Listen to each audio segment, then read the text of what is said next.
Everyone, सभी का warm welcome है YT योर इंग्लिश ट्यूटर पे। आज सुबह का फर्स्ट एडिटोरियल द हिंदू का पढ़ने वाले हैं। हैवी हैंडेड हरी इसका टाइटल है। ये आर्टिकल इस चीज़ पे लिखा हुआ है कि कैसे एक न्यूज़पेपर हाउस अगर गलती से गलत न्यूज़ को छाप दे तो उसको कितना खामियाजा किस हद तक जा कर के भुगतना पड़ सकता है। इंटरेस्टिंग आर्टिकल है, थोड़ा सा चैलेंजिंग भी है पढ़ने में, लेकिन ऐसे आर्टिकल से आपको लर्निंग लेसन्स देते हैं। जल्दी से अपने क्विज़ को देख लो। 6 क्वेश्चंस आपके सामने हैं। इस आर्टिकल को पढ़ते हुए कॉम्प्रीहेंशन और जो ग्रामर वोकैबुलरी आप सीखेंगे इस क्विज़ पे आपको अप्लाई करना है। सॉल्यूशंस इसके क्लास के लास्ट में करवाता हूँ। आइए क्लास को शुरू करते हैं।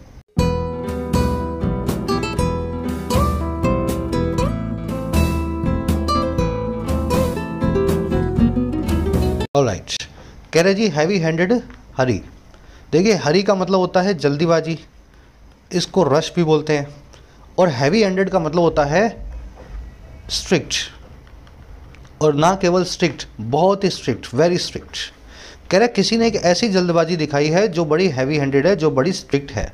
दिल्ली पुलिस की बात हो रही है यहाँ पे। एक छोटे से केस में दिल्ली पुलिस ने ऐसी जल्दबाजी दिखाई न्यूज़पेपर के एडिटर को उसके घर पे जाके छापा मारने में। वो जल्दबाजी देख के आपको लग जाएगा कि ये बड़ी हैवी हैंडेड है, बड़ी स्ट्रिक्टनेस पुलिस ने दिखाई है। चलो अब इस वर्ड को आप देख लो, हैवी हैंडेड। इससे 2-3 वर्ड्स और बनते हैं। एक वर्ड बनता है अंडर हैंडेड, एक वर्ड बनता है हाई हैंडेड। हैवी हैंडेड मतलब जो बड़ा स्ट्रिक्ट हो, जिसका हाथ बड़ा हैवी हो। आपके गुरुजी हैं, आपके मास्टर जी, उनका हाथ अगर हैवी है तो मतलब क्या है, खूब मारते पीटते हैं आपको, अच्छे से डिसिप्लिन करते हैं और स्ट्रिक्ट जो रहते हैं वो। तो इस तरीके से इस वर्ड को आप हैवी हैंडेड को याद रख सकते हैं, भारी भरकम हाथ वाले गुरुजी। अब देखो अंडर हैंडेड क्या होता है, जिसका हाथ अंडर द टेबल रहे। ऐसा आदमी जो डिसीविंग हो, ऐसा आदमी जो आपको ट्रिक करे, है ना, आपको धोखा देने की कोशिश करे। तो अंडर हैंडेड मतलब डिसीविंग, है ना, धोखा देने वाला। फिर तीसरा वर्ड हाई हैंडेड।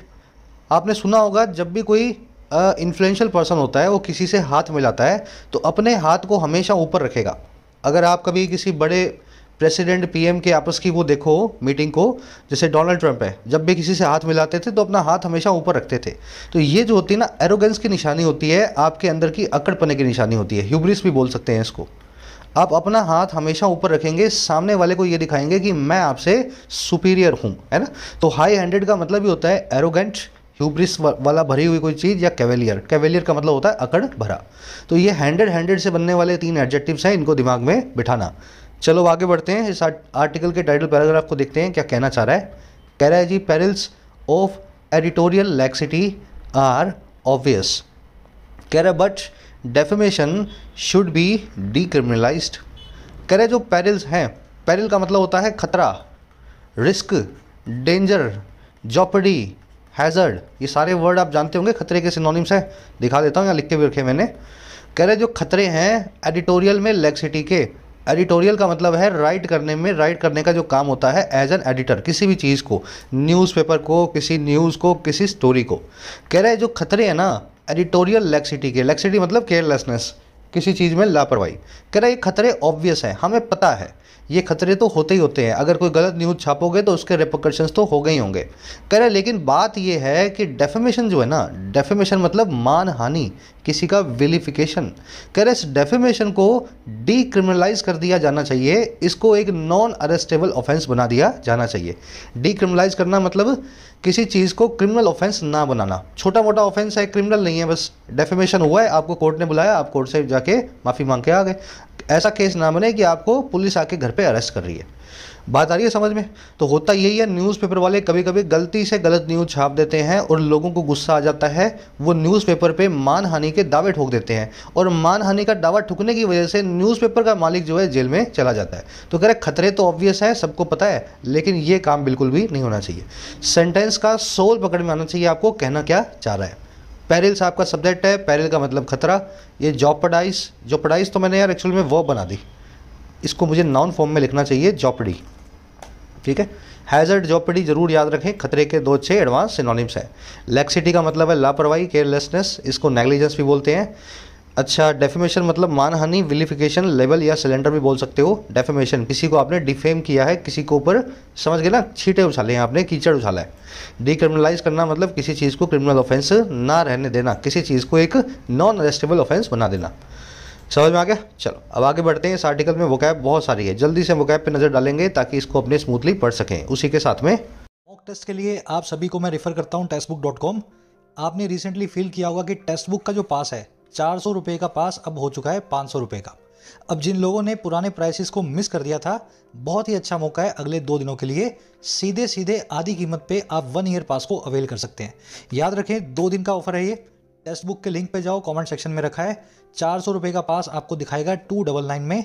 इस प्राइस पे ले लेना डिस्काउंट, जाना कूपन कोड लगाना YT10। जैसे इस कोड को अप्लाई करोगे 299 वाला पास भी आपको मिलेगा 270 के अंदर। 49,000 मॉक टेस्ट हैं, 600 एग्जाम कवर्ड हैं, सिंगल पास है, 1 साल की वैलिडिटी है। पैसे को सेव करें। अगर वास्तव में टेक्स्ट बुक पास लेने वाले थे, this is the right time. चलो जी, वो कैब शीट है अपनी। लैक्स का मतलब होता है लूज या लीनियंट। इसको लूज भी बोल सकते हैं, ढीलम ढाल वाला भी, और इसको ये भी बोल सकते हैं जो लापरवाह हो, लैक्स। और लैक्स से ही लैक्सनेस और लैक्सिटी नाम का नाउन बना है, जिसका मतलब होता है लापरवाही। लैक्स मतलब लापरवाह, लैक्सिटी मतलब लापरवाही। एडजेक्टिव और नाउन में डिफरेंस करना सीखें। लैक्सिटी नाम का वर्ड आर्टिकल में देख चुके हैं। The lax security on the airport can lead to terrorist attacks. ढीली सिक्योरिटी या लापरवाही भरी सुरक्षा एयरपोर्ट पे लीड टू कर सकती है, हमें ले जा सकती है टेररिस्ट अटैक्स की तरफ। डिलेमा आप जानते हैं, डिलेमा का मतलब है धर्म संकट। ठीक है, dilemma a difficult situation. Dilemma को प्रेडिकामेंट, क्वांडरी, बाइंड या हॉब्सन चॉइस भी बोलते हैं। हॉब्सन चॉइस को हिंदी में बोला जाता है एक तरफ कुआं एक तरफ खाई। 2 ऑप्शन है, लेकिन दोनों में से कोई भी काम का नहीं है ना। हॉब्सन चॉइस धर्म संकट की तरह ही तो है। At the start of the second wave of the pandemic the nation was in a dilemma over the necessity of lockdowns. Second wave की शुरुआत में पूरा देश एक पैंडमिक की शुरुआत में सेकेंड वेव की पूरा देश एक धर्म संकट में था, ज़रूरत को लेकर के लॉकडाउन्स की। कुछ लोगों को लगता था लॉकडाउन ज़रूरी है, कुछ लोगों को लगता था फिर से ना लगाए जाए, है ना। तो डिलेमा थी, धर्म संकट था।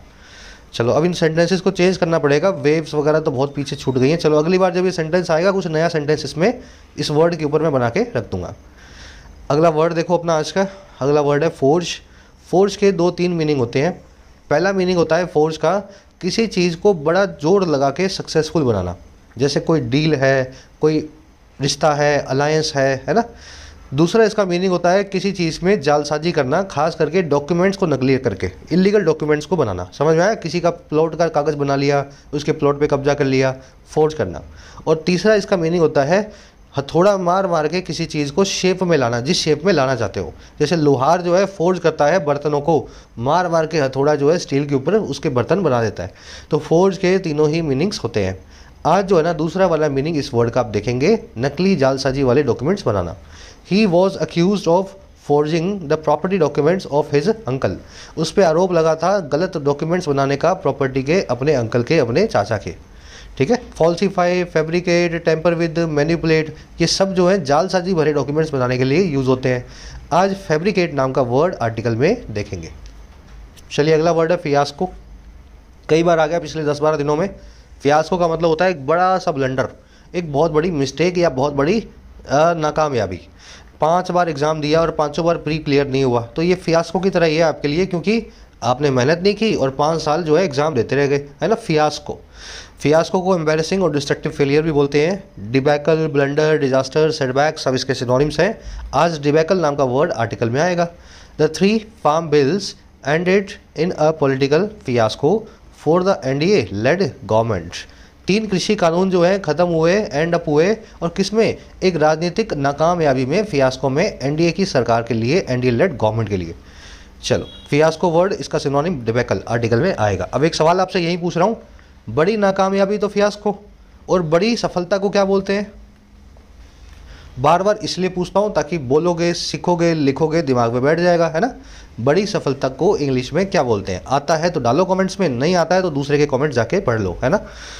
मैकेनेशन अगला वर्ड है। इसको लिखा जाता है मशीनेशन, लेकिन बोला क्या जाता है? मैकेनेशन। और ये मैकेनेशन किस पे बना है? ये बना है मैकियावेली नाम के वेस्ट के एक कूटनीतिज्ञ पे, यानी कि एक डिप्लोमेट पे, जो बिल्कुल चाणक्य के जैसा था। उनको क्या काम करना तो आता था, या क्या सिखा के गए वो दुनिया को? वो सिखा के गए कि कैसे आप कॉन्स्पिरेसी करेंगे, कैसे बड़ी जालसाजी करेंगे, है ना, कैसे अपने दुश्मन को फंसाएंगे। तो मैकियावेली नाम के डिप्लोमेट के जो काम थे, जो उनकी टैक्टिक्स थी, दांव पेच थे, उनको बोलते हैं मैकेनेशन। तो मैकेनेशन का दूसरी भाषा में इसका जो मीनिंग निकलेगा वो निकलेगा आपके दांव पेच, कॉन्स्पिरेसी, प्लॉटिंग, कबाल, है ना, जो आप करते हो ना किसी के खिलाफ, जो षड्यंत्र करते हो, हिंदी बोल सकते हैं षड्यंत्र। The party was accuse of several machinations to secure the election. Party जो थी अक्यूज थी कई सारे षड्यंत्रों की सिक्योर करने के लिए इलेक्शंस को। तो षड्यंत्र का सिनोनिम कॉन्स्पिरेसी, मैकेनेशन का सिनोनिम आर्टिकल में देखेंगे। तो ये वर्ड तो सिंपल वाला आएगा आज के आर्टिकल में, लेकिन एडवांस्ड वाला भी आपको इसका सिनोनिम याद रखना है। लास्ट वर्ड है जॉपर्डी, अभी आपको बताया था रिस्क का सिनोनिम है, रिस्क, डेंजर, जॉपर्डी, पेरिल, है ना, सब एक दूसरे के सिनोनिम्स है। Recessions can put thousands of jobs in jeopardy. Recession जो है रख सकते हैं, पुट कर सकते हैं हज़ारों जॉब्स को डेंजर में, यानी कि खतरे में। चलिए हो गए सारे वर्ड्स। अब आर्टिकल में जब आएंगे तो इनका मीनिंग आपको फिर से रिवाइज करने का मौका मिलेगा। ऑलराइट, एक समरी दे दें आपको आर्टिकल की, किस बारे में लिखा हुआ है। देखो हुआ ये कि द वायर नाम का एक पब्लिकेशन हाउस है जो कि एंटी गवर्नमेंट न्यूज़ छापने के लिए बड़ा मशहूर है। सारी इनकी न्यूज़ जो होती है एंटी गवर्नमेंट होती है। अब ये सरकार के ऑब्वियसली निशाने पे तो थे ही, इसी बीच इनसे हो गई एक गलती। इनके एक एम्प्लॉय ने एक गलत फैब्रिकेटेड डॉक्यूमेंट बनाया और उस डॉक्यूमेंट के हिसाब से एक गलत न्यूज़ बना के बीजेपी के ऊपर कीचड़ उछाला। बाद में ये न्यूज़ गलत प्रूव भी हो गई। वायर ने अपने एम्प्लॉय को नौकरी से निकाल दिया, इसके ऊपर केस भी कर दिया। लेकिन बीजेपी के उस नेता ने जिसके ऊपर कीचड़ उछाला गया था ना, उसने डेफेमेशन का केस कर दिया द वायर नाम के न्यूज़पेपर पे ही। अब हुआ क्या, काम कोई गलत आदमी करके गया था और पूरा न्यूज़पेपर जो है अब कटघरे में आ चुका है। हमारा आर्टिकल यही कह रहा है कि न्यूज़पेपर के मामले में एडिटोरियल लैक्सिटी जो है बड़ी आम बात है। गलत काम होते हैं इस इंडस्ट्री के अंदर, लेकिन डेफेमेशन को डीक्रिमिनलाइज करना ज़रूरी है, नहीं तो न्यूज़पेपर वालों के दुश्मन तो काफ़ी होते हैं। कभी भी कोई भी आदमी इस गलत जो है कानून का फ़ायदा उठा के पूरे न्यूज़पेपर को बंद करवा सकता है। तो डेफेमेशन को डीक्रिमिनलाइज करो, इसको एक क्रिमिनल ऑफेंस मत बनाओ, ताकि न्यूज़पेपर वाले बिना डर के काम कर सकें, डेफेमेशन का डर उनके दिमाग में ना बैठा हो। समझ गए? आज की टोन है एथिकल, सही और गलत की बात कर रहा है। चलिए आर्टिकल को शुरू करते हैं। कह रहा है जी, what happens when there is a grave lapse in editorial judgement and something false gets published. कह रहा है जी क्या होता है, व्हाट हैपन्स। अच्छा कब? कह रहे व्हेन, जब एक ग्रेव लैप्स हो। लैप्स का मतलब होता है लैक्सिटी, चूक, है ना, नेग्लिजेंस। और ग्रेव का मतलब होता है गंभीर। कह रहा है जब कोई गंभीर त्रुटि हो जाए, बड़ी जो है चूक हो जाए। और किस काम में भाई? एडिटोरियल जजमेंट में। जो एडिटोरियल जो पब्लिशिंग का काम है उसके जजमेंट के अंदर आप कुछ जो है गलत चीज़ छाप दो बहुत बड़ी गलती के साथ। कह रहा है और कोई गलत चीज़ जो है, कोई फॉल्स चीज़ हो जाए, झूठी चीज़ जो है वो पब्लिश हो जाती है। इंट्रोगेटिव सेंटेंस है, सवाल पूछा गया आपसे, लास्ट में क्वेश्चन मार्क भी लगा हुआ है और व्हाट से शुरू हो रहा है। व्हाट की वर्ब है हैपन्स, क्या होता है। लैप्स की वर्ब है इज़, जब त्रुटि हो जाती है। और फॉल्स की वर्ब है गेट्स पब्लिश्ड, जब कोई गलत चीज़ पब्लिश हो जाती है। अच्छा ये वर्ब जो है सब्जेक्ट से पहले क्यों आ रही है यहाँ पे? क्योंकि क्लोज देयर से शुरू हो रहा है। देयर अगर आ गया तो वर्ब को सब्जेक्ट के पहले रखवाएगा। लैप्स सिंगुलर है इसीलिए वर्ब भी सिंगुलर है, इसका देयर से कोई भी कनेक्शन नहीं है। ग्रेव का मतलब होता है गंभीर, बहुत ही सीरियस। लैप्स का मतलब होता है मिस्टेक या केयरलेसनेस। अच्छा जी आगे बढ़ते हैं, आगे क्या कह रहा है? कह रहा है if the report is against someone who wields influence and the media institution concerned is a non-critic of the government, the consequences might turn out to be disproportionately severe। अब ये इसी सवाल का जवाब दे रहा है, क्या होता है। कह रहा है जी अगर रिपोर्ट है किसी ऐसे आदमी के खिलाफ अगेंस्ट समवन जो विल्ड करता है इन्फ्लुएंस को। इन्फ्लुएंस मतलब प्रभाव, अथॉरिटी। विल्ड करना मतलब अपनी जेब में रखना। जो आदमी बहुत सारा प्रभाव जेब में रखता है, जिसके पास बहुत प्रभावशाली आदमी है, बड़ा आदमी है। कह रहा है और जो मीडिया इंस्टीट्यूशन है जो कंसर्न्ड है इस पूरे मामले से, वो न्यूज़पेपर जिसने गलत न्यूज़ छापी है, कह रहा है वो एक नॉन क्रिटिक होता है, जाना पहचाना आलोचक होता है सरकार यानी कि गवर्नमेंट का। कह रहा है जब ऐसा होता है ना तो क्या होता है? कह रहा है जी इसके कॉन्सिक्वेंसेज, इसके परिणाम हो सकता है निकल करके आए, माइट टर्न आउट हो। टर्न आउट होना मतलब निकल करके आना। और क्या निकल करके आना? डिसप्रपोर्शनेटली सीवियर, होते हुए ज़रूरत से ज़्यादा ही खराब, डिसप्रपोर्शनेटली सीवियर। आगे बात समझ में? ऐसा होता है। पहले में सवाल पूछा, दूसरे में जवाब दिया। रिपोर्ट की वर्ब है इज़, हु की वर्ब है विल्ड्स। विल्ड का मतलब होता है इन्फ्लुएंस को, अथॉरिटी को या किसी वेपन को अपनी जेब में रखना। जैसे अगर आपके पास कोई गन है ना तो आप बोल सकते हैं आई विल्ड अ गन, है ना, मैं अपनी जेब में कंट्रोल रखता हूँ एक गन का। तो अथॉरिटी, पावर, इन्फ्लुएंस, वेपन्स के ऊपर कंट्रोल रखने के लिए विल्ड नाम के वर्ड को यूज़ किया जाता है। इंस्टीट्यूशन की वर्ब है इज़, गवर्नमेंट कॉन्सिक्वेंसेस की वर्ब है माइट टर्न आउट, सीवियर मतलब बहुत ही ख़राब, डिसप्रोपोर्शनेटली मतलब ज़रूरत से ज़्यादा या ज़रूरत से कम। ऑफ कोर्स इस केस में ज़रूरत से ज़्यादा की बात हो रही है, प्रोपोर्शन में नहीं है, बिल्कुल बराबरी में नहीं है, जितने होने चाहिए या तो उससे बहुत ज़्यादा है या उससे बहुत कम है, इसी को बोलते हैं डिसप्रोपोर्शनेट, है ना, डिसप्रोपोर्शनेट। चलो और आगे बढ़ते हैं। आगे कह रहा है जी, digital publication the Wire finds itself in precisely this predicament after a series of its stories has been discredited due to what it admits is fabricated evidence provided by one of its own consultants। कह रहे जी the wire नाम का जो digital publication house है, कह रहे ये पाता है, फाइंड करता है, और किसको फाइंड करता है? अपने ही आप को। और कह रहा है सटीक उसी प्रेडिकामेंट में, प्रिसाइजली मतलब एग्जैक्टली, कह रहा है एग्जैक्टली इसी धर्म संकट में, प्रेडिकामेंट में, कीचड़ में अपने आप को ये पाता है। और कब पाता है? जब एक श्रृंखला है, एक जो सीरीज है इसकी स्टोरी की, वो डिसक्रेडिट हो गई है। डिसक्रेडिट होने का मतलब होता है डिसअप्रूव होना, डिसरिगार्ड होना। कह रहे इसकी एक स्टोरीज़ की एक जो सीरीज़ है वो पूरी की पूरी डिसअप्रूव हो गई है, डिसक्रेडिट हो गई है। और किस वजह से? ड्यू टू उस चीज़ की वजह से वट, जिसको ये खुद एडमिट कर रहा है, खुद मान रहा है कि वो फैब्रिकेटेड एविडेंस है, वो एक ऐसी एविडेंस है, ऐसा मतलब जो है सबूत है जिसको फैब्रिकेट किया गया है, जिसको फोर्स किया गया है। और ये प्रोवाइड किसने किए थे? प्रोवाइडेड बाय हैं one of its own consultant से, इसके खुद के ही कंसल्टेंट में से एक कंसल्टेंट ने ये एविडेंस लेके आया था। आई बात समझ में? सेंटेंस थोड़ा सा आपको लगेगा अजीब सा है, लेकिन ठीक है ना, लंबा सेंटेंस है, पढ़ना सीखना हमें। फायर जो है पाता है अपने आप को एग्जैक्टली इसी प्रेडिकामेंट, इसी धर्म संकट में, जब इसकी सीरीज़ थी एक स्टोरीज़ की, उसको डिस्क्रेडिट कर दिया गया पब्लिक के द्वारा, सब लोगों के द्वारा। डिस्क्रेडिट करने का मतलब है डिसअप्रूव कर दिया गया, और ये उसी वजह से किया गया जिसको ये खुद बोलता है कि फैब्रिकेटेड एविडेंस है। तो फैब्रिकेटेड एविडेंस की वजह से ही डिस्क्रेडिट जो है इसको किया गया, और ये एविडेंस प्रोवाइड की गई थी द वायर के ही एक खुद के एम्प्लॉई या कंसल्टेंट के द्वारा। चलिए सेंटेंस की स्ट्रक्चर देखेंगे। सब्जेक्ट है आपका द वायर, वर्ब है फाइंड्स, प्रिसाइजली मतलब exactly, predicament, bind, Hobson choice, dilemma, याद है ना, सब एक दूसरे के सिनोनिम है धर्म संकट के, बहुत ही खराब सिचुएशन के। सीरीज की वर्ब है हैज़ बीन डिस्क्रेडिटेड। फैब्रिकेटेड का मतलब होता है जालसाजी भरा, फोर्स या मैनिपुलेटेड, आप खुद ही जानते हैं इसको। चलिए आगे बढ़ते हैं। आगे कह रहा है जी, its reporting relating to the alleged privileges enjoyed by a purported beneficiary of social media giant Meta's exec program. Privileges that it claimed included the right to report any post and have it taken down with no questions asked, has turned out to be a major debacle. डराने वाले sentence है, मैं समझ रहा हूँ, लेकिन ध्यान रखो जब इसमें दो डैश आ चुके हैं तो इन दोनों डैश के बीच का है ना, इसको छोड़ दो और बाकी वाला पढ़ लो ताकि सेंटेंस आप समझ पाओ। ये बीच वाला मैं बाद में पढ़ूंगा, इसको मैं अलग से अभी ले रहा हूँ। कह रहा है जी इसकी जो रिपोर्टिंग है किसकी? वायर की। और किससे जुड़ी हुई थी? रिलेटिंग टू थी अलेज्ड प्रिविलेज से, कथित तौर पे मिलने वाली एडवांटेजेस से, अधिकारों से।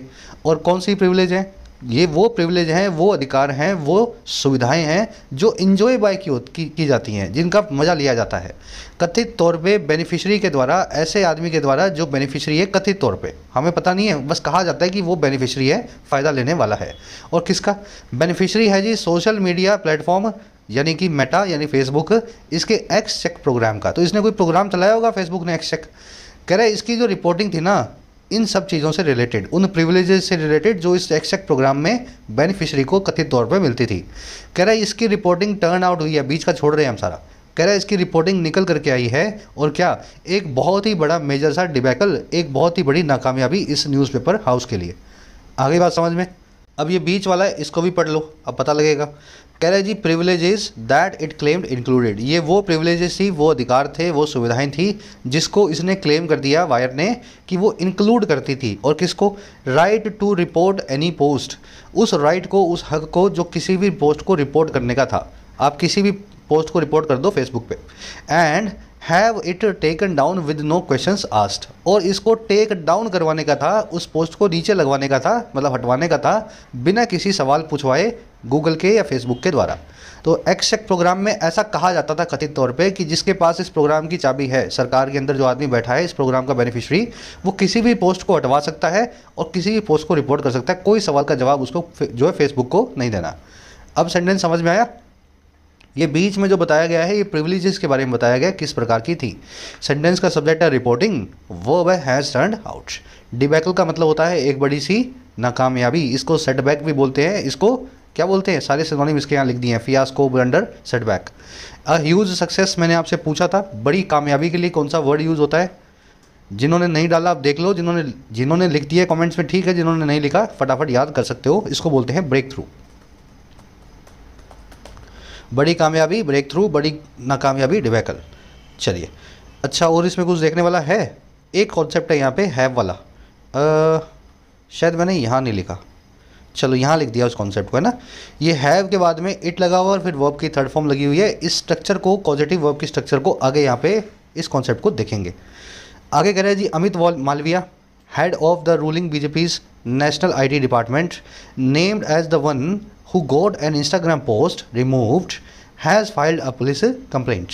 कह रहा अमित मालविया जो है, जो हेड है रूलिंग बीजेपी के नेशनल आईटी के डिपार्टमेंट के, कह रहे जो कि नेम्ड भी हैं, जिनका नाम लिया गया है, और किस तौर पे, उस आदमी के तौर पे, वन के तौर पे, जिसने गॉट किया एक इंस्टाग्राम पोस्ट को रिमूव, जिसने इंस्टाग्राम की एक पोस्ट को रिमूव करवाया। कह रहा है इस अमित मालविया ने फाइल किया है एक पुलिस कंप्लेंट को। अच्छा कैसे फाइल किया जी? Alleging a conspiracy by the Wire to harm his reputation through forgery. Allege करते हुए, आरोप लगाते हुए एक षड्यंत्र का, कॉन्स्पिरेसी का, वायर नाम के इस न्यूज़पेपर के द्वारा, और वो किस लिए था? हार्म करने के लिए इनकी रेपुटेशन को, और किसके जरिए? फोर्जरी के जरिए, नकली डॉक्यूमेंट्स, नकली एविडेंस के जरिए। आगे बात समझ में? तो अमित मालविया की वर्ब है हैज़ फाइल्ड, हु की वर्ब है हैज़ गॉट। कॉन्स्पिरेसी, मैकिनेशन, कबाल, याद है ना, प्लॉटिंग, किसी षड्यंत्र के लिए कॉन्स्पिरेसी वर्ड यूज़ होता है। अब has got Instagram post removed, ये स्ट्रक्चर क्या होती है? तो बेसिक्स आप कर चुके हो, जल्दी से स्ट्रक्चर को रिवाइज करेंगे। इस स्ट्रक्चर को बोलते हैं कॉजेटिव स्ट्रक्चर, और कॉजेटिव वर्ब का मतलब होता है किसी से कोई काम करवाना। आपने भी नहीं किया, सामने वाले ने भी नहीं किया, आपने सामने वाले से जबरन, मजबूरी में, या कुछ पैसे वैसे दे के उससे करवाया, तब इन तीनों वर्ब्स को यूज़ करते हैं। मेक, गेट और हैव, तीन वर्ब्स हमारे पास हैं। अब कैसे यूज़ करना है, इनकी स्ट्रक्चर है कुछ इस तरह से। Have someone do something, get someone to do something, have something done by someone, get something done by someone, और make someone do something, इस तरीके से। अब ये स्ट्रक्चर्स आप देख के हो रहे होंगे कंफ्यूज कि सर ये क्या है, ये do something, done something, to do something। ये मैं आपको एक सेंटेंस है, इसके जरिए समझा देता हूँ। 2-4 मिनट ज़रूर लगेंगे, लेकिन प्रैक्टिकली आप सीखोगे कि इस सेंटेंस को इंग्लिश में इन स्ट्रक्चर्स को यूज़ करके कैसे लिखा जा सकता है। प्रोफेसर ने सभी से एक ऐसे लिखवाया। तो मुझे बता दो, काम करवाने वाला कौन था? करवाने वाला कौन था? करवाने वाला था जी प्रोफेसर। और काम क्या था? एक्शन जो था, एक्शन लिख देता हूँ, एक्शन जो था वो था ऐसे लिखना, यानी कि राइट। और काम किस पे हुआ? एक्शन का रिसीवर कौन हुआ है? एक्शन का रिसीवर हुआ जी जो चीज़ लिखी गई है, यानी कि ऐसे।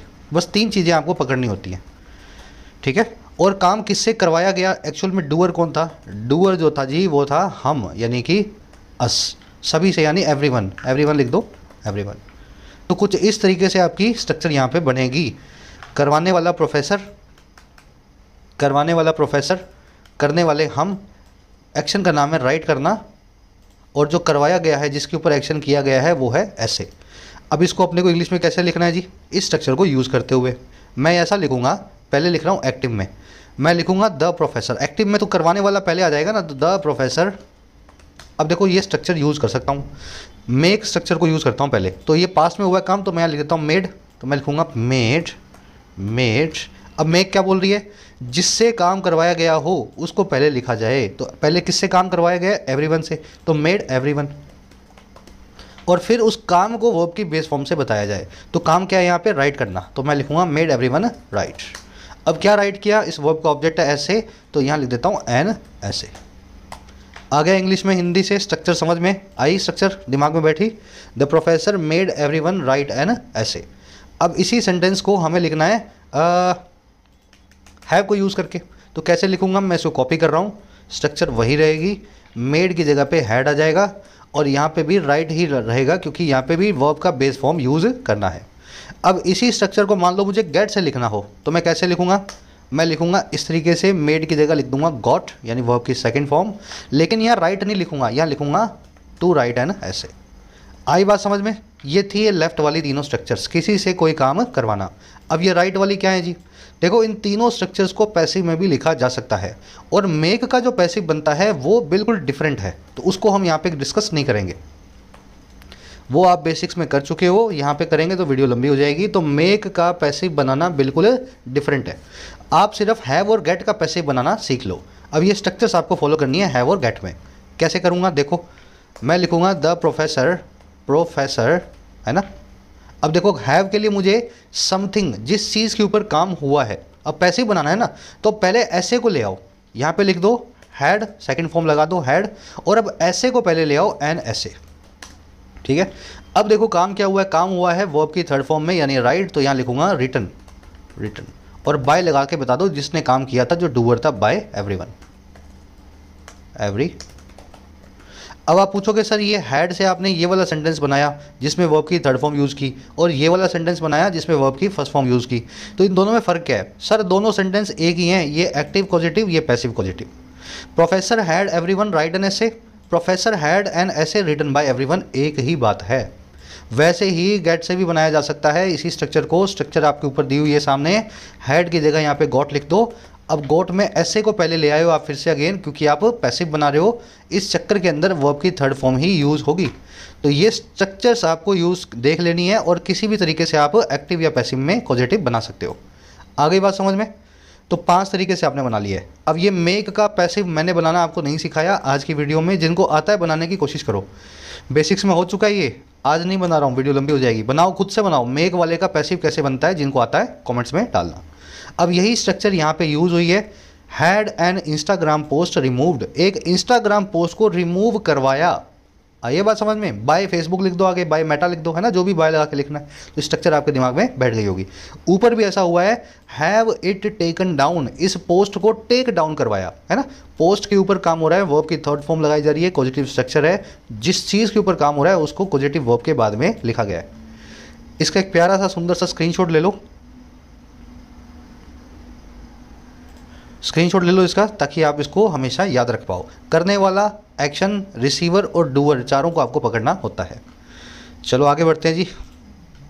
आगे कह रहा है the Delhi police with whom the wire 2 filed a complaint against its consultant Devesh Kumar for allegedly perpetrating an elaborate hoax by submitting fabricated digital proof, lost no time in searching the residences of its editors and seizing laptops and phones। कह रहे जो दिल्ली की police है जिसके साथ में with home, wire ने भी फाइल किया एक कंप्लेंट को, वायर ने भी दर्ज किया एक शिकायत को, और किसके खिलाफ? इसके कंसल्टेंट या इसके एम्प्लॉय के खिलाफ, जिसका नाम है देवेश कुमार। और क्यों डाला? एलिजिडली, कथित तौर पे परपेट्रेट करने के लिए। परपेट्रेट का मतलब होता है अंजाम देना, और किसको? किसी गलत चीज़ को। तो गलत चीज़ को अंजाम देने के लिए, और कौन सी गलत चीज़ है वो? एक इलेबरेट हॉक्स, एक ऐसी जालसाजी, एक ऐसी ट्रिकरी जो इलेबरेट है, अपने आप में बड़ी ही कॉम्प्लिकेटेड है। तो इन्होंने देवेश कुमार के खिलाफ एक एफआईआर भी लिखवाई, क्योंकि इन्होंने एक बहुत ही कॉम्प्लिकेटेड सी हॉक्स जो है, मतलब एक गलत चीज़ जो है उसको परपेट्रेट किया था। और कैसे किया था? ये किया था उन्होंने सबमिट करके गलत जो है डिजिटल प्रूफ को, जालसाजी वाले डिजिटल प्रूफ को। कह रहे इस दिल्ली पुलिस ने ना, जिसके खिलाफ, जिसमें मतलब वायर ने भी अपना केस लगाया था, कह रहे इस दिल्ली पुलिस ने लूज़ किया नो टाइम, इसने बिल्कुल वक्त नहीं खोया। और किस में? ढूंढने में, सर्च करने में, तलाशी लेने में, घरों को, रेसिडेंसेस को, द वायर के एडिटर्स के, और सीज करने में, कब्जे में लेने में इसके लैपटॉप्स और फ़ोन्स को। दिल्ली पुलिस को 1 मिनट में जैसे एफआईआर डली, 1-2 घंटे में, 1 या 2 दिनों में, बड़ी जल्दबाजी के अंदर दिल्ली पुलिस ने वायर के एडिटर से घर पे छापा मार दिया।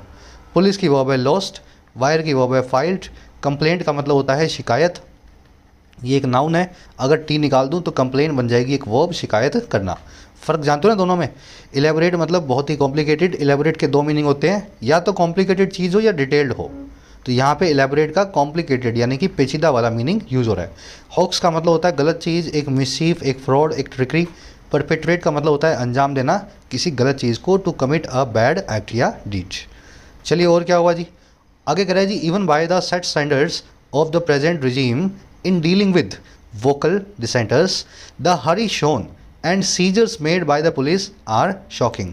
कह रहे इवन बाय, यहाँ तक कि इसके जरिए, और किसके जरिए? जो सेट स्टैंडर्ड्स हैं, जो सेट मानक बन गए हैं, और किसके? प्रेजेंट रिजीम के, बीजेपी के सरकार के। और किस चीज़ में? डील विद करने में, निपटने में वोकल डिसेंटर्स के साथ में। ऐसे लोग जो वोकली, जो मुंह जबानी बीजेपी को डिसेंट करते हैं, बीजेपी को क्रिटिसाइज करते हैं। कह रहा है यहाँ तक कि जो आप आजकल के स्टैंडर्ड देखो हमारी सरकार के, कह रहा है उसके हिसाब से भी अगर जाओ ना, तो जो हरी दिखाई है, जो जल्दबाजी दिखाई गई है, शो की गई है, और जो चीज़ों को सीज किया गया है, कब्जे में लिया गया है फ़ोन लैपटॉप्स को, और किसके द्वारा? दिल्ली पुलिस के द्वारा। कह रहा है ये दोनों चीज़ शॉकिंग है, अपने आप में बहुत ज़्यादा हैरान करने वाली है। तो बीजेपी के स्टैंडर्ड के हिसाब से ये काम बहुत जल्दी है, इतना जल्दी ये काम भी बीजेपी भी नहीं करती है। हरी और सीजर्स दोनों की वर्ब है आर। डिसेंटर वो आदमी होता है जो आपको क्रिटिसाइज करे, जो आपसे डिसअपॉइंटेड हो, जिसका आप में विश्वास ना हो, जो ऑब्जेक्ट या अपोज करता हो आपको, है ना डिसेंटर। वोकल का मतलब होता है जो मुंह जबानी हो, रिजीम का मतलब है प्रशासन, हरी का मतलब है जल्दीबाजी। कह रहे जी the effort seems to be to make an example of the Wire. कह रहे जो पूरी कोशिश है दिल्ली पुलिस की वो दिखाई देती है, सीम्स कि हो, और क्या कि ये एक मेक करे एग्जाम्पल को, ये बनाए एक उदाहरण को, और किसका? द वायर का। तो द वायर का एक एग्जाम्पल बनाया जा रहा है कि सरकार के खिलाफ अगर बोलोगे और तुम्हारे ऊपर कोई गलत, जब जिस दिन तुम पकड़ में आओगे तो हम 1 मिनट नहीं लगाएंगे तुम्हें जो बंद करवाने में या तुम्हारे एडिटर से घर पे छापा मारने में। तो ये एफर्ट दिखाई देता है पुलिस का। चलो अब आ जाओ नेक्स्ट पैराग्राफ पे। कह रहा जी despite the element of forgery in this case one cannot dismiss a possible conspiracy to discredit the wire। कह रहा है जी बावजूद उस एलिमेंट के, उस तत्व के जो है फोर्जरी का, जो है जालसाजी का, इस पूरे केस में हमें पता है इस केस में जालसाजी तो वायर के एक आदमी ने की है। कह रहा बावजूद उसके, कह रहा कोई भी आदमी डिसमिस नहीं कर सकता, इस चीज़ को डिसरिगार्ड नहीं कर सकता, मानने से मना नहीं कर सकता। और वो क्या चीज़ है? एक पॉसिबल कॉन्स्पिरेसी, एक संभावित षड्यंत्र। और किस चीज़ का? डिस्क्रेडिट करने का, डिसअप्रूव करने का वायर नाम की इस न्यूज़पेपर को। डिस्क्रेडिट करना मतलब किसी को, समझ गए ना, किसी को डिफेम करना, किसी के ऊपर कीचड़ उछालना। तो एक कॉन्स्पिरेसी सी दिखाई दे रही है सरकार के द्वारा और पुलिस के द्वारा कि वायर नाम के इस न्यूज़पेपर के ऊपर कीचड़ उछाला जाए जितना हो सके। वन की वर्ब है कैनॉट डिसमिस। कॉन्स्पिरेसी का मतलब है षड्यंत्र, कबाल, मैकेनेशन, है ना, मैन्यूवर। कह रहा है जी mister Malviya has limited his complaint to its founders and the journalist whose bylines appeared in initial reports concerning him। कह रहे मालविया साहब ने लिमिट किया है अपनी कंप्लेंट को, सीमित रखा है अपनी शिकायत को, और किन तक? वायर के फाउंडर्स तक, वायर के संस्थापकों तक, जिन्होंने वायर को फाउंड किया था, और उन जर्नलिस्ट तक जिनका नाम जो है या जिनकी बायलाइंस जो है, बायलाइंस का मतलब होता है न्यूज़पेपर के ऊपर किसी का नेम होता है ना, संबित शुक्ला, न्यू दिल्ली 5 नवंबर, है ना, इस तरीके से। तो ये जो नाम होता है उसको बोलते हैं बायलाइन किसी न्यूज़ के ऊपर। तो इन्होंने लिमिटेड किया है अपनी कंप्लेंट को इसके फाउंडर्स तक और उन जर्नलिस्ट तक जिनकी बायलाइन, जिनका नाम अपीयर हुआ था इनिशियल रिपोर्ट्स में, जो कंसर्न करती थी मिस्टर मालविया को। तो मिस्टर मालविया जो बीजेपी के आईटी चीफ हैं, उन्होंने अपनी कंप्लेन फाउंडर्स के खिलाफ लिखवाई है और उस जर्नलिस्ट के खिलाफ लिखाई है जिनका नाम न्यूज़ के आसपास कहीं छपा हुआ था। सबको पता है देवेंद्र कुमार ने गलत काम किया, लेकिन देवेंद्र कुमार के ऊपर कोई एफआईआर मिस्टर मालविया ने एक्चुअल में नहीं की। मालविया की वर्ब है हैज़ लिमिटेड, बायलाइंस की वर्ब है अपीयर्ड। आगे बढ़ते हैं। कह रहे the further the complaint does not name mister Kumar, raising a doubt whether this is intentional. कह रहा जी इससे भी आगे अगर देखा जाए तो कंप्लेंट जो है नाम ही नहीं लेती है देवेंद्र कुमार का। सबको पता है देवेंद्र कुमार ने गलत काम किया था, वायर ने माफ़ी भी मांगी थी, देवेंद्र कुमार को नौकरी से भी निकाला था, इसके ऊपर केस भी किया था, लेकिन कंप्लेंट में इसका कहीं नाम है ही नहीं। कह रहे ये जो चीज़ है ना, रेज करते हुए एक डाउट को, उठाते हुए एक शक को, हाँ या ना, ये जो चीज़ है ये इंटेंशनल तो नहीं है, ये चीज़ जानबूझ करके तो नहीं की गई है कि देवेंद्र कुमार का नाम मत लो, बाकी सबको जो है एफआईआर में डाल लो। कंप्लेंट की वर्ब है डज नॉट नेम, दिस की वर्ब है इज। इंटेंशनल मतलब जानबूझ करके, विलफुली किया हुआ काम। कह रहा जी the police should not really be investigating the defamation angle, as the Supreme Court judgments are clear that prosecution for defamation should only be at the instance of the aggrieved person। कह रहे police भी वास्तव में investigating नहीं कर रही होनी चाहिए, इन्वेस्टिगेट नहीं कर रही होनी चाहिए, किसको? इस डेफेमेशन के एंगल को, क्योंकि एज सुप्रीम कोर्ट की जजमेंट जो है वो क्लियर है। और क्या क्लियर है? कह रहे जी प्रोसिक्यूशन जो है, प्रोसिक्यूशन जो है यानी लीगल प्रोसीडिंग जो है डेफेमेशन की, मानहानि की, कह रहे वो हो सकती है शुड ओनली बी इंस्टेंस पे या कहने पे अग्रीव्ड पर्सन के, ऐसे पर्सन के जो अग्रीव्ड है, जिसने, जो शिकार है, जो पीड़ित है। कह रहे and there can be no police FIR, और कोई भी पुलिस एफआईआर हो ही नहीं सकती। आई बात समझ में? तो पुलिस इस मामले में इन्वॉल्व की गई है, बहुत गलत बात है। सुप्रीम कोर्ट की जजमेंट के हिसाब से पुलिस एफआईआर तो होनी नहीं चाहिए, और जो भी प्रोसिक्यूशन है वो कोर्ट में होना चाहिए पीड़ित आदमी की जो है शिकायत पे। तो ऐसा काम कुछ भी इस केस में नहीं हुआ। पुलिस की वर्ब है should not really be, Supreme Court judgments की वर्ब है आर, प्रोसिक्यूशन की वर्ब है should only be. At the instance of मतलब किसी के कहने पे, किसी के कहने पे। ऐसे ही एक फ्रेज होता है एट द बिहेस्ट ऑफ, इसका मतलब होता है किसी के ऑर्डर पे। यहाँ पे तो आपसे कह दिया किसी ने कर दो, है ना, ऐसे कह दिया आपने मान लिया। यहाँ पे आपको कोई आदेश आया जिसको आपको मानना ही था। तो दोनों ही फ्रेजेस में डिफरेंस करना सीखें, और इनके शुरू में एट आएगा, on the behest of, with the behest of, है ना, ऐसा इंस्टेंस ऑफ नहीं लिखना है। एट द या एट द बिहेस्ट या एट द इंस्टेंस। अब एक सेंटेंस आपके सामने है, N investigating team was set at the behest या इंस्टेंस ऑफ द कोर्ट। एक इन्वेस्टिगेशन टीम को सेट किया गया था, फॉर्म किया गया था, यहाँ फॉर्म लिख देता हूँ, फॉर्म्ड, और कैसे, बिहेस्ट पे या इंस्टेंस पे कोर्ट की। अब मुझे बताओ कोर्ट की बिहेस्ट होगी या इंस्टेंस होगी? अरे कोर्ट का तो हमेशा ऑर्डर ही आता है, कोर्ट किसी से मान मनोहर थोड़ा ना करती है, रिक्वेस्ट थोड़े ना करती है। तो एट द इंस्टेंस ऑफ नहीं, एट द बिहेस्ट ऑफ आपको यहाँ पे चूज करना है, ठीक है, एट द बिहेस्ट ऑफ। चलिए आगे बढ़ेंगे। आज के ये जो आज के क्विज में भी यूज़ होगा, और क्लोज टेस्ट में ऐसे क्वेश्चंस आपको जरूर मिलेंगे। आगे कह रहा है जी, अग्रीव्ड का मतलब होता है जो आदमी पीड़ित हो, जो ग्रीव्ड हो। एफआईआर की वर्ब है कैन बी। कह रहा है जी, the case highlights the continuing hazard of having defamation on the criminal statute to be exploited by influential state backed actors. कह रहे जो केस है ना, ये हाईलाइट करता है, नज़र में लाता है सबकी, और किसको, उस लगातार बने हुए खतरे को, हैजर्ड को, जो है हैव करने का, डेफेमेशन को, और किस पे, क्रिमिनल स्टैट्यूट पे, हमारे कानून के, उस क्रिमिनल कानून के, मतलब जो है किताब में, क्रिमिनल स्टैट्यूट मतलब क्रिमिनल कानूनों की लिस्ट में, डेफेमेशन मतलब मानहानि। और ये कैसे एक्सप्लॉइट किए जाने के लिए, मिसयूज़ किए जाने के लिए, इन्फ्लुएंशियल यानी कि प्रभावशाली स्टेट बैक्ड एक्टर्स के द्वारा, ऐसे लोग जिनको राज्य सरकार जो है या केंद्र सरकार जो है सपोर्ट करती है। तो ये केस इन हाईलाइट्स करता है इन सारे खतरों को। अच्छा, ये एक्सप्लॉइट किसके बजाय किया जाता है? Rather than a civil remedy to aggrieved individuals. एक सिविल रेमेडी होने के बजाय एक नागरिक समाधान का जो है सोर्स होने की बजाय, रेमेडी मतलब समाधान, और किसके लिए? ऐसे इंडिविजुअल्स के लिए, नागरिकों के लिए जो पीड़ित हैं। तो ये केस यही हाईलाइट करता है कि आज भी जो डेफेमेशन जो है ना, वो क्रिमिनल स्टैट्यूट आपने बना रखा है, और इसका लोग गलत तरीके से यूज़ करते हैं। ऐसे लोग जो प्रभावशाली हैं, इसका इस्तेमाल करके लोगों को डराने धमकाने का काम करते हैं। जबकि ये बनाया गया था एक नागरिक रेमेडी के तौर पे कि कोई आदमी, कोई इंडिविजुअल के ऊपर डेफेमेशन हो तो वो कोर्ट में जा करके अपनी मानहानि को दावा कर सके। आई बात समझ में? बजाय इसके ऐसा होता है। केस की वो है हाईलाइट्स। हैजर्ड मतलब पेरिल, डेंजर, खतरा, है ना, जॉपर्डी। स्टैट्यूट मतलब कानून, स्टैट्यूट मतलब लॉ। ये स्टैच्यू वर्ड से कंफ्यूज नहीं करना है। स्टैच्यू मतलब मूर्ति यानी कि आइडल। ये है स्टैच्यू, ये है स्टैट्यूट।